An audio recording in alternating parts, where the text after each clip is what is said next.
کوه سپید یادت بخیر با همه مردمانت. صحرای مولر یادت بخیر با دلیرانت.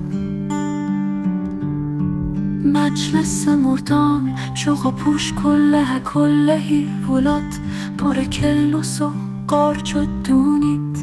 صدای شور چشم بنوارت، بوی خوشگل زرد و گل سرخ، بوی تره و پون کوهی، بوی کباب و نون تیری، بوی دود زغال بلیتی چای آتیشی. مردان چوغ و پوش شلوار دبیتی، جر و بحث ملکی و قوال بزرگان، حد و حدود سامون و مرز زمینم. صدای چوپان و زنگوله ها، صدای قیر و قال بچه ها. کوه سپید یادت بخیر.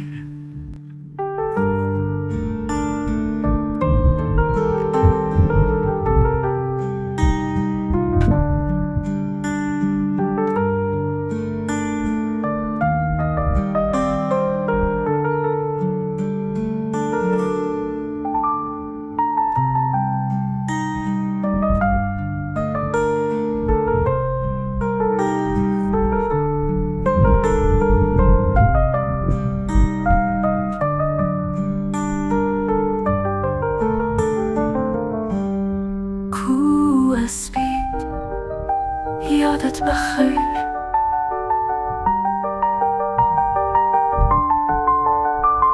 کوه سپید یادت بخیر.